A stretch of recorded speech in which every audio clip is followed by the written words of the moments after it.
असेंबलियों के इंतखाब की तारीख का फैसला किसकी जिम्मेदारी है? इस सवाल का जवाब तलाश करने के लिए सुप्रीम कोर्ट की जानिब से अज खुद नोटिस लिया गया था और 9 जजेस पर मुश्तमिल एक लार्जर बेंच बनाया गया था। मगर इससे पहले के अहम सवाल का जवाब आता ये लार्जर बेंच ही टूट गया। सुप्रीम कोर्ट के जस्टिस एजाजुल हसन और जस्टिस मज़ाहिर अली अकबर नकवी के अलावा जस्टिस अतहर मिनुल्लाह और जस्टिस याया आफरीदी ने भी केस की समाअत से माजरत कर ली है। अब 5 रुकनी बेंच केस की समाअत कर रहा है और चीफ जस्टिस ऑफ पाकिस्तान ने 1-2 रोज़ में किसी नतीजे पर पहुंचने का इंदिया भी दे दिया है। ओरिया साहब, इस बेंच के टूटने की वजह क्या सियासी प्रेशर है या रज़ाकाराना तौर पर लिया हुआ उसूली फैसला?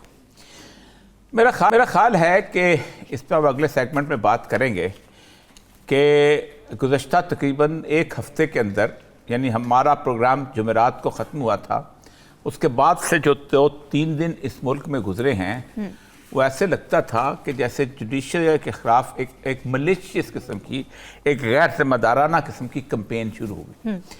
उनमें 2 जजों के बारे में उन्होंने एतराज़ात उठाए। एक जज के बारे में तो कुछ समझ नहीं आती कि क्या है कि एजाजुल हसन जो है, ठीक, वो तो उनका कोई ताल्लुक नहीं इस सारे मामले के अंदर। चलो मज़ाहिर अली नकवी के बारे में अपने ऑडियो केस निकाल दी। इसका मतलब यह है कि पाकिस्तान के अंदर कोई भी शख्स, किसी भी शख्स की एक ऑडियो कैसेट जो है वो रिकॉर्ड करते उसको निकाल कर देगा और उसके बाद उसको कहा जाएगा तुम नौकरी छोड़ दो, तुम काम करना छोड़ दो। मरीम नवाज की अगर ऑडियो कैसेट आ जाए तो मरीम नवाज का मतलब यह है कि मरीम नवाज जो है वो सियासत छोड़ दें, या तो उसको कोर्ट ऑफ लॉ है उसके अंदर कोई उसको डिस्कस, फिर उसका पाकिस्तान की जो इस वक्त जो है पाकिस्तान की जो बार काउंसिल है उसने एक बड़ा पॉलिटिकल किस्म का इमेज बनाया हुआ है अपना, और वो जाके वहाँ चलेगी, जबकि उसके मुकाबले में पाकिस्तान की सुप्रीम कोर्ट बार एसोसिएशन उन्होंने बाकायदा डिफरेंट रवैया लिया। पाकिस्तान में आज तक कम से कम 3 हमारे होश के अंदर, उससे पहले भी गए हैं लेकिन वो इस तरह ज़्यादा नहीं हुए जो सुप्रीम जुडिशल काउंसिल में केस गए थे। इनमें से काजी फायज ईसा का पहला केस क्या था, इफ्तिखार चौधरी साहब का जी। उसके ऊपर सारे जजों ने फुल बेंच आके कहा कि इसको तो हम ट्राई नहीं कर सकते, ये तो चीफ जस्टिस है और चीफ जस्टिस खुद चूंकि सुप्रीम जुडिशल काउंसिल का सरबराह होता है, इसके खिलाफ कैसे केस चलेगा। एक शौकत सिद्दीकी साहब का केस था, वो भी इतना बड़ा ब्लेटेंट सूरत हाल हो गई थी शौकत सिद्दीकी साहब का केस, लेकिन वो भी हम समझते हैं कि गलत था। ठीक, उनको भी उन्होंने जो कहा था वो अपने जज्बात के अंदर जो भी कह गए थे, मैंने उस वक्त भी उस पर कहा था कि वो एक बखैर जज के उसके मैयार से बिल्कुल मुख्तलिफ चले गए थे। ये 2 जज तो अलहदा हो गए। एजाजुल हसन का मसला, उन्होंने कहा जी मैं शराफत इसमें मैं अलहदा हो जाता हूँ। दूसरे 2 जज जो हैं, इनमें एक है अतहर मिनुल्लाह साहब। अतहर मिनुल्लाह साहब जो हैं उन्होंने एक ऐसा सवाल उठा दिया है कि जिस सवाल की इस आइन की किताब के अंदर कोई गुंजाइश मुझे नजर नहीं आती। ये ऐसा दूर की कौड़ी है कि जैसे कोई बंदा ये कहे कि फलां आदमी को अपने बच्चे को स्कूल में दाखिल करने का इख्तियार था और वो उसके दाखिल करने चला गया, लेकिन चूंकि उसको दादा ने कहा था कि उसको फलां स्कूल में दाखिल करो, इसलिए वो चले। आइन कहता है चीफ मिनिस्टर जब चाहे जिस वक्त चाहे असेंबली को तोड़ सकता है। इससे पहले उसके अंदर बकायदा रखा गया था प्रोविजन के उसको बकायदा जस्टिफाई करना पड़ेगा क्यों तोड़ सकता है, कैसे तोड़ सकता है। फिर 58(2)B में भी कहा गया था क्यों चाहे, कैसे चाहे, किस तरह तोड़ सकता है, लेकिन आपने तो खुद निकाल दिया सब कुछ। अब उन्होंने कहा कि जी ये असेंबलियां कैसे तोड़ेंगे एक बंदे के कहने पे। ओ भाई, बंदा जो मर्जी कहता फिरे। कल को आप कहेंगे जी ओरिया मकबूल जान ने कॉलम लिखा एक असेंबलियां तोड़नी चाहिए, और चूंकि ओरिया मकबूल जान गुजरात का है और परवेज लाई भी गुजरात का है, तो फिर ओरिया मकबूल जान के कहने पे असेंबलियां तोड़ दी। ये ऐसी लॉजिक है कि मुझे अतहर मिनुल्लाह साहब से कम तवक्को नहीं थी। ज़हीन आदमी हैं, ये हैं लीगल इश्यूज। बिल्कुल ठीक है। अब सिर्फ 1 सेकंड में फिर आप साहब चाहिएगा। दूसरा इशू उसके साथ ये है कि बाकी अब रह गए 5। अब ये 5 जो हैं, ये अब इस वक्त जो में जमाल मदखिल जो है उन्होंने थोड़ा सा इशू किया था, लेकिन अब वो उसके अंदर हैं, अब उन्होंने सुनना शुरू कर दिया।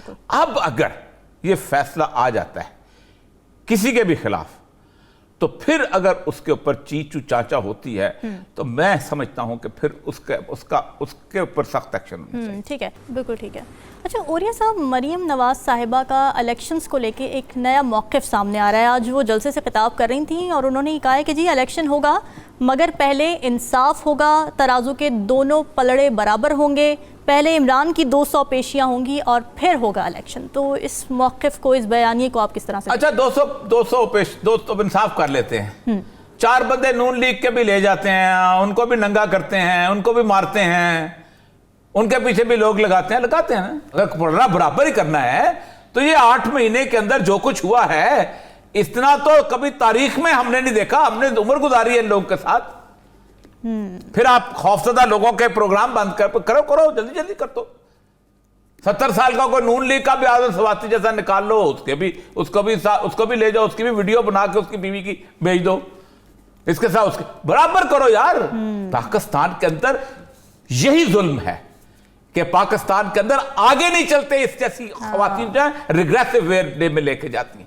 मैंने पहले भी कहा एक दफा कि बुनियादी तौर पर मैं एक साइकोलॉजिस्ट हूं, पता नहीं क्या चीज है, किसकी वजह से और किस रिवेंज के अंदर लिख दिया, उस रिवेंज के बेसिस क्या है, कौन से पर्सनल एक्सपीरियंसेस से, वो तो साइकोएनालिसिस वाला जानेगा तो बताएगा। लेकिन एक और बात बताऊं मैं, मसला सारा ये है 1957 में इसने अपनी इज्जत और नामूस खोई थी जस्टिस मुनीर के कहने के ऊपर। जस्टिस मुनीर पे तो किसी का प्रेशर नहीं था ना उस वक्त। जब उसने पहले दफा गुलाम मोहम्मद के किया था तो कोई पीछे और नहीं था।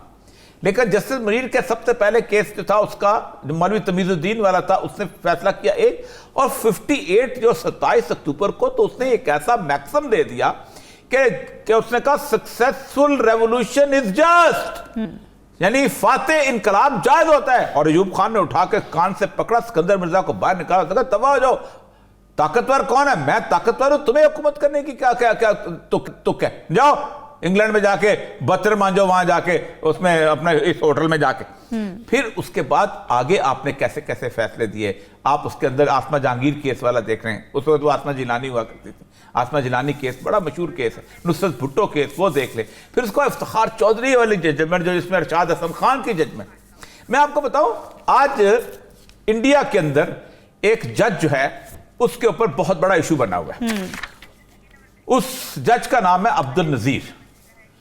वो सुप्रीम कोर्ट का चीफ जस्टिस नहीं बल्कि जज था, और वो रिटायर हुआ है जनवरी की 4 तारीख को। ये जज वो था जिसने अयोध्या की जजमेंट लिखी थी, 5 जजों में से शामिल था, और ये मुसलमान जज था, बाकी 4 जज हिंदू थे। और इन्होंने वो जजमेंट जो थी फैक्ट्स के खिलाफ लिखी थी, और फैक्ट्स के खिलाफ लिखी थी क्योंकि तमाम रिपोर्ट्स जितनी भी थी ना उस वक्त वहां पर अयोध्या के अंदर, वो ये थी कि मैंने खुद डीजीआर कॉलेज से मिला, मैं रिपोर्ट देखी थी कि उसमें कोई मर्डर नहीं मिला था। अच्छा। फिर एक क्रिमिनल एक्टिविटी थी कि 400 साल स्ट्रक्चर जो था वो 92 के अंदर ढाया गया।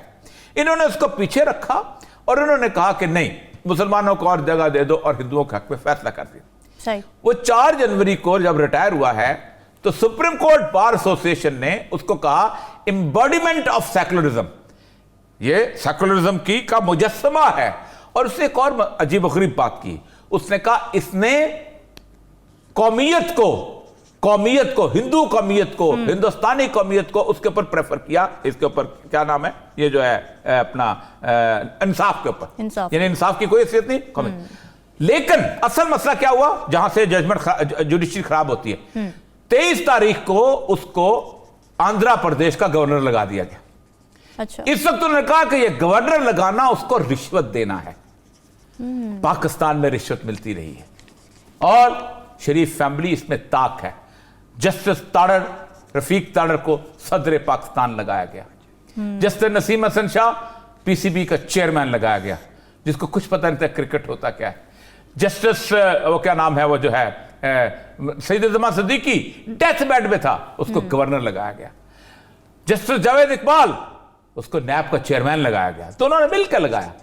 तो ये जो ओहदे मिलते हैं जजों को, उसके बारे में कहा जाता है ये कारकर्दगी का इनाम भी होता है, और बाकी जजों को लिए कहा जाता है भाईजान तुम काम करो, हम तुम्हें ओहदे देंगे, हम तुम्हें गवर्नर बनाएंगे, हम तुम्हें पीसीबी का चेयरमैन लगाएंगे। हम वैसे तो पीसीबी के चेयरमैन ब्यूरोक्रेसी में भी लगे हैं और भी हैं, लेकिन खैर मैं तो नहीं लग सकता। जी जी।